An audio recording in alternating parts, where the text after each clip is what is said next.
Life Cycle Assignment. Cradle to Cradle Product Design Registry by Sienna Stefan, SUS 304 Sustainability Assessment.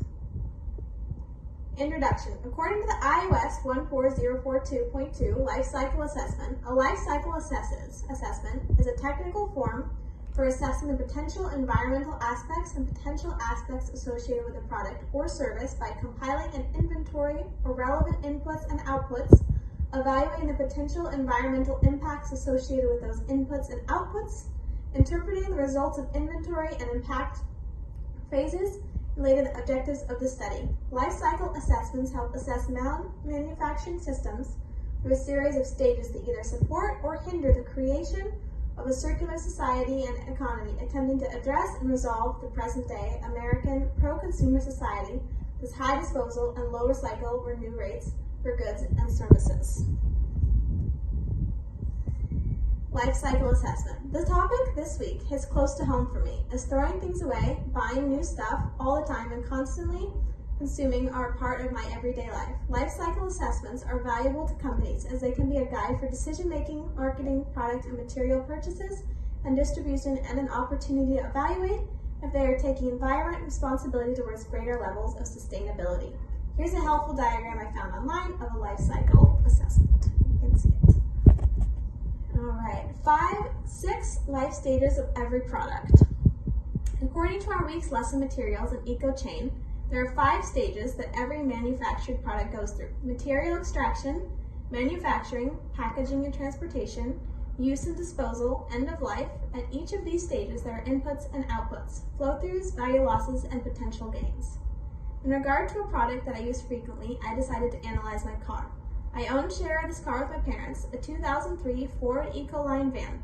It is 1 ton, has an automatic drive system, and uses diesel gasoline. All right, material extraction. This would be the removal of basic elements needed to create a car: input iron ore, output steel, input oil, output plastics, input aluminum, output engine block, input rubber, output hoses, seat belts, input silicone, output glass, input lead, output battery, input copper, output electrical, etc.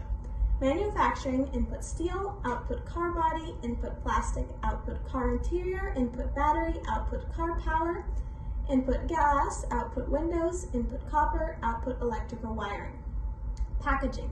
I'm not sure what to put here, as cars don't really have packaging, like something we might buy wrapped in plastics. If we were to consider this as accessories to the car or extra car parts, etc., I would likely to package in paper or plastics: input oil, output plastic packaging, input trees, output paper, cardboard, etc.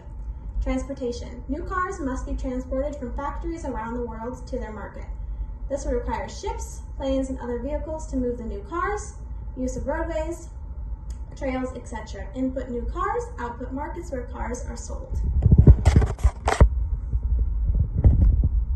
Use. Cars have a long life. Mine is nearly 20 years old, so far a product that get a lot of use, but they do require a lot of maintenance and parts, and my van has needed trips to the auto mechanic a number of times each year, many new parts, new tires every year, etc.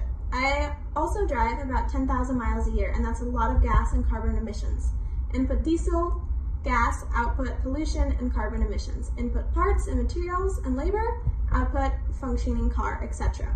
Disposal: end of life. Many cars are driven 20 to 40 years and then parked in junkyards and used for parts or crushed for their metal to be recycled. Input: old car, output recycled materials and parts, etc. I found a company that was really inspiring and that I felt upheld the values that were examined in this week's lesson materials. World Auto Steel, a company that claims they are shaping the future of sustainable mobility through steel innovation. This is their website if anyone isn't checking out their feature. Okay. Here's some pictures. You see? This is a slide example of 5 to 6 stages that every product goes through in its lifetime. You can see here extracting the materials, where it's recycled and broken down and crushed. Okay.